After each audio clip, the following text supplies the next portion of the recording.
Radio کھانچی 90.4 FM ہم سب کا radio. میں ڈاکٹر روبینہ نسرین رام لکھن سنگھ یادو کالج کے اردو ڈپارٹمنٹ میں کنٹریکچوئل اسسٹنٹ پروفیسر ہوں. آج میں سیمسٹر 6 کے C14 یونٹ کے 2 پیپر میں لسانیات پیپر کے ٹاپک اردو کی ابتدا سے متعلق مختلف نظریات اور کھڑی بولی کا رشتہ پر گفتگو کروں گی. اردو کی ابتدا کے بارے میں مختلف نظریات. محمد حسین آزاد نے اردو کا ابتدائی سرچشمہ برج بھاشا کو قرار دیتے ہوئے آب حیات میں لکھا ہے کہ اتنی بات ہر شخص جانتا ہے کہ ہماری زبان برج بھاشا سے نکلی ہے. محمد حسین آزاد کے مطابق اردو شاہجہاں کے عہد میں تکمیل کو پہنچی. میر امن، سر سید امام بخش، سید شمس اللہ قادری، ماہر لسانیات روڈولف نے بھی برج بھاشا کو ہی اردو کی اصل قرار دیا ہے. میر امن کے مطابق اردو اکبر کے عہد میں پیدا ہوئی اور شاہجہاں کے زمانے میں اس نے فروغ پایا. محمود شیرانی نے اپنی کتاب پنجاب میں اردو میں یہ خیال ظاہر کیا ہے کہ اردو کی داغ بیل پنجاب کے علاقہ میں پڑی ہے.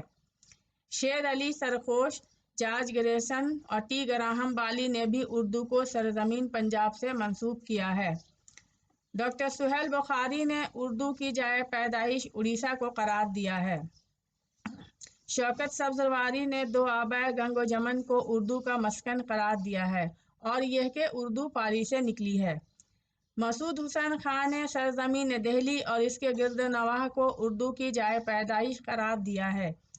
مسعود حسین خان نے لکھا ہے کہ نواح دہلی کی بولیاں اردو کا اصل منبع ہے اور حضرت دہلی اس کے حقیقی مولد و منشا. سید سلیمان ندوی نے اردو زبان کے آغاز کا صحرا سندھ کے سر باندھا ہے. سلیمان ندوی نے نقوش سلیمانی میں لکھا ہے کہ مسلمان سب سے پہلے سندھ میں پہنچے ہیں، اس لیے قرین قیاس یہی ہے کہ جس کو آج ہم اردو کہتے ہیں اس کا حوالہ اسی وادی سندھ میں تیار ہوا ہوگا. محی الدین قادری زور اردو پر ہریانوی کے اثرات کے قائل ہیں. اختر اورینوی نے اردو کے مگدی سے نکلنے کا قول کیا ہے. نصیر الدین ہاشمی اردو کے دکن میں پیدا ہونے کے قائل ہیں. ڈاکٹر گیان چند جین نے کھڑی بولی کو اردو کی اصل قرار دیا ہے.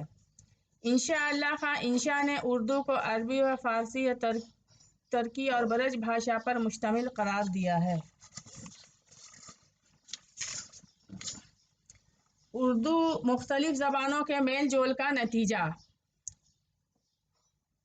ہندوستان میں اردو کے آغاز اور ارتقاء کے بارے میں جن لوگوں نے گفتگو کی ہے ان میں اکثریت ایسے اصحاب کی ہے جن کا لسانیات سے کوئی گہرا تعلق نہیں رہا، جیسے انشاء اللہ خاں انشا، میر امن دہلوی، امام بخش صاحبائی، محمد حسین آزاد، مولوی عبدالحق، مولوی نصیر الدین ہاشمی، سلیمان ندوی وغیرہ.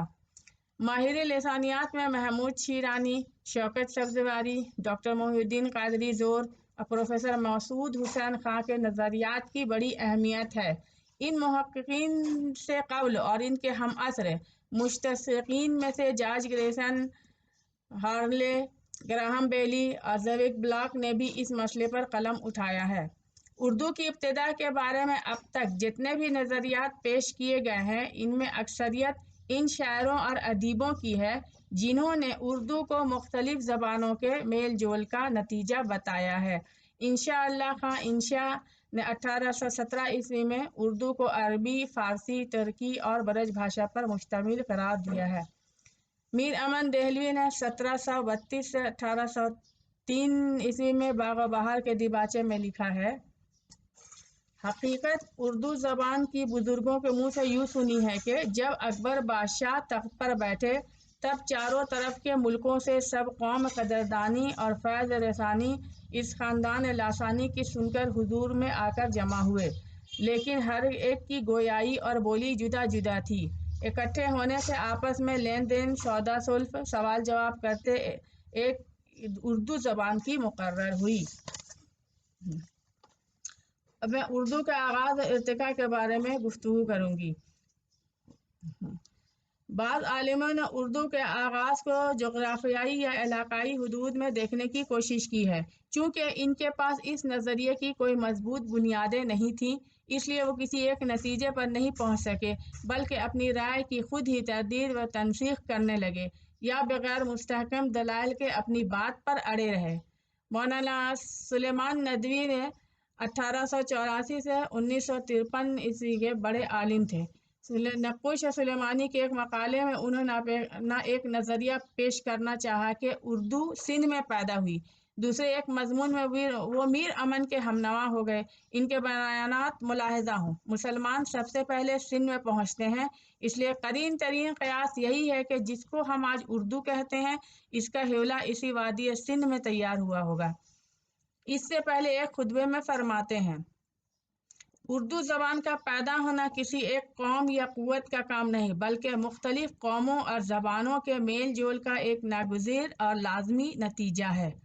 ایک اور مضمون میں انہوں نے یہ رائے قائم کی ہے کہ یہ مخلوط زبان سندھ، گجرات، اودھ، دکن، پنجاب اور بنگال ہر جگہ کی صوبیدار زبانوں سے مل کر ہر صوبے میں الگ الگ پیدا ہوئی۔ مندرجہ بالا تینوں بیانات میں مولانا نے مختلف آراء خیالات پیش کیے ہیں جو بیک نظر درج ذیل ہیں۔ پہلا ہے اردو کا حوالہ وادی سندھ میں تیار ہوا۔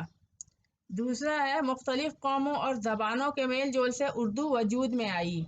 تیسرا ہے اردو ایک مخلوط زبان ہے جو سندھ، گجرات، اودھ، دکن، پنجاب اور بنگال کی زبانوں سے مل کر ہر صوبے میں الگ الگ پیدا ہوئی۔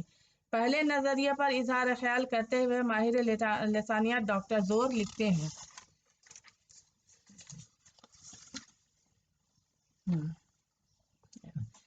اب میں محمد حسین آزاد کا نظریہ پیش کر رہی ہوں۔ آب حیات کے مصنف محمد حسین آزاد 1828 سے 1910 عیسوی کا نظریہ یہ ہے کہ اردو زبان برج بھاشا سے نکلی، بڑی اہمیت رکھتا ہے۔ اس نظریے پر عرصہ تک گفتگو ہوتی رہی۔ اس نظریے میں تھوڑی بہت لسانی حقیقت بھی پوشیدہ ہے، اس لیے یہاں تفصیل سے بحث کی جائے گی۔ محمد حسین آزاد نے آب حیات میں یہ دعویٰ کیا ہے کہ اتنی بات ہر شخص جانتا ہے کہ ہماری اردو زبان برج بھاشا سے نکلی۔ آزاد کو جس چیز نے یہ سوچنے پر مجبور کیا وہ شاید برج کے شہر آگرہ کی تاریخی اہمیت ہے، جسے اکبر اعظم 1556 سے 1605 عیسوی اور جہانگیر سنجلو 1605 میں سنہ وفات 1627 نے پائے تخت مقرر کیا تھا، اور شاہ جہاں 1627 عیسوی سے 1657 عیسوی نے اپنے عہد کا بڑا حصہ گزارا تھا۔ آگرہ کو مرکزیت حاصل ہونے کی وجہ سے یہاں کی زبان برج کو بھی اہمیت حاصل ہو گئی تھی۔ اکبر کے 9 رتن میں سے 8 رتن برج کے علاقہ سے تعلق رکھتے تھے۔ تانسین کی وجہ سے سنگیت کا بڑا بول بالا رہا۔ برج تو سنگیت ہی کی زبان تھی۔ علمی حلقوں میں آزاد کے اس نظریے کا بڑا چرچا رہا۔ بعض لوگوں نے تو اردو کو برج کی بیٹی سمجھ لیا۔ ان میں سے ایک شمس اللہ قادری بھی ہیں جن کی تحریروں میں اس نظریے کی گونج سنائی دیتی ہے۔ اردو کے برج بھاشا سے نکلنے کے اس نظریے کی تنقید اور ترویج کئی ماہرین لسانیات نے کی۔